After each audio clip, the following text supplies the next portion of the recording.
my channel Study with Aarti Gupta. In this video, I am going to discuss a very important literary moment that is epic theatre.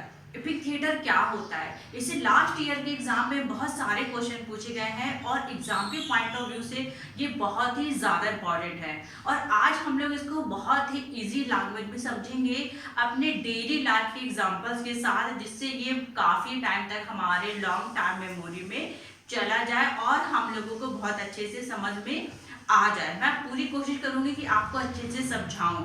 Video start करने से पहले मैं आपसे कहना चाहूंगी कि अगर अभी तक आपने मेरे वीडियोस को लाइक नहीं किया है, चैनल को सब्सक्राइब नहीं किया है, तो उसको प्लीज लाइक करें, उसको शेयर करें और मेरे चैनल को सब्सक्राइब करें, जिससे मैं आपके लिए अच्छे अच्छे वीडियोस जल्दी जल्दी लेके आऊँ। आइए स्टार्ट करते हैं। एपिक थिएटर आया था 1920s में और एपिक थिएटर को बोला भी जाता है एलिनेशन इफेक्ट। इसमें जो देखने को मिलता है वो देखने को मिलता है alienation effect. But what is this? पहले हम लोग ये समझ लेते हैं कि इसको क्वाइन किसने किया और इसको प्रोपाउंडेड किसने किया। इन दोनों में बहुत फर्क होता है। तो epic theatre is a term coined by Erwin Piscator. समझ आया आपको? इरविन पिस्केटर ने इस टर्म को क्वाइन किया था, जबकि इसको प्रोपाउंड किसने किया है? जर्मन प्लेराइट बर्टोल्ट ब्रेcht ने। तो आपको ये चीज नहीं भूलना है, जब भी ऑप्शन में हमारे पास आएगा तो हम लोग को क्वेश्चन के हिसाब से आंसर करना है। अगर आएगा क्वाइंड बाय तो हम लोग आंसर करेंगे इरविन पिस्केटर। अगर आता है प्रोपाउंडेड बाय तो उसमें हम लोग आंसर करेंगे बर्टोल्ट ब्रेcht का। तो आपको ये चीज क्लियर हो गई होगी, ठीक है। आप देखते हैं एपिक थिएटर है क्या और ये एलिनेशन इफेक्ट्स क्या है। एलिनेशन इफेक्ट्स, अच्छा देखिए, जैसे आजकल टीवी में रामायण आ रही है, हम सब लोग देखते हैं, मैं भी देखती हूँ। अब हम लोग जब रामायण देखते हैं तो हम लोग क्या करते हैं, उस टाइम पे हम लोग जो कुछ पर्टिकुलर सीन्स ऐसे होते हैं कि उनको देखने के बाद हम लोगों को रोना आ जाता है और हम लोग रोने लगते हैं। इवन बहुत सारे लोग रोते होंगे, मैं भी रोती हूँ कभी कभार, बट लेकिन जब भी मैं रोती हूँ तो मुझे याद आ जाता है एपिक थिएटर का। एग्जैक्टली एपिक थिएटर क्या है?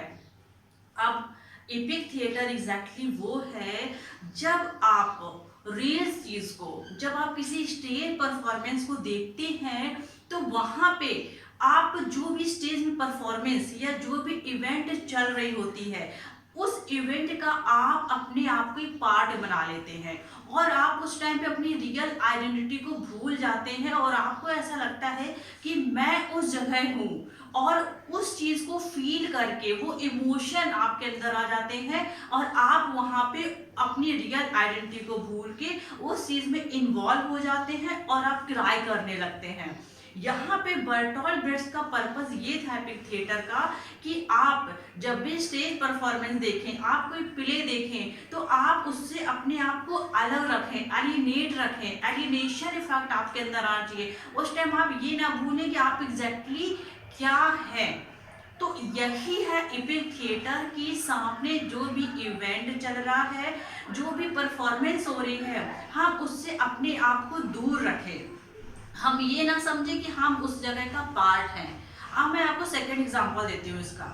अच्छा, जब आप घर पे रहते हो और आप सिनेमा हॉल में रहते हो, आप घर पे हो और सब लोग, पूरी फैमिली आपके साथ है, सब लोग रामायण देख रहे हैं, मम्मी पापा और भाई बहन वॉटएवर जो लोग भी हैं।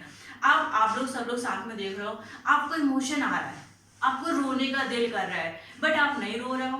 क्यों नहीं रो रहा? और जब आप वही सीन आप अकेले में देखते हो तो आपको रोना आ जाता है। ऐसा क्यों है भाई? सीन तो चेंज नहीं हो जाता है ना, सीन तो वही रहता है।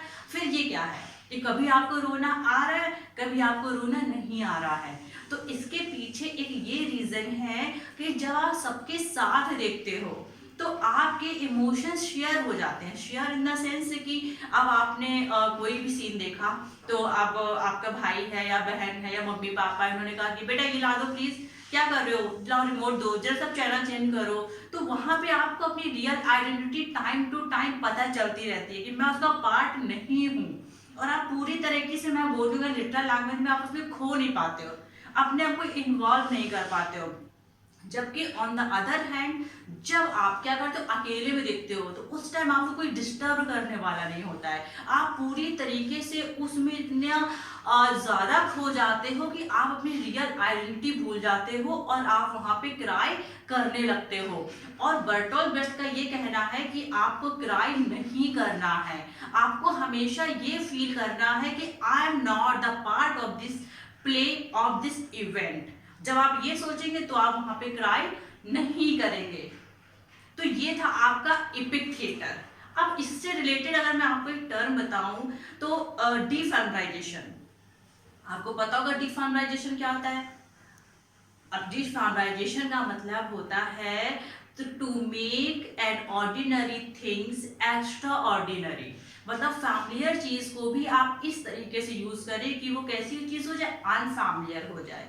ये आपका क्या हो जाता है, डिफेमराइजेशन।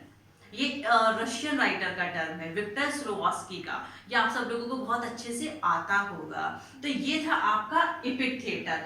अब ये तो मैंने बता दिया, एविल पिस्केटर ने यहाँ पे प्रोपाउंड किया है, प्रोपाउंड किया है, नहीं सॉरी, इन्होंने यहाँ पे इस टर्म को क्वाइन किया है। इस टर्म को इन्होंने क्वाइन किया है और इन्होंने यहाँ पे इसको प्रोपाउंड किया है। तो एलिनेशन इफेक्ट आप समझ गए होंगे, 1820s में आया है। ये इसके मेन इंपॉर्टेंट प्रैक्टिशनर हैं जिन्होंने इपिक थिएटर को प्रैक्टिस किया है। तो आई एम श्योर कि आपको समझ में आ गया होगा, नहीं समझ में आ गया है। So now thank you so much. जल्दी ही आपके सामने नए वीडियो के साथ आऊंगी। Thank you so much.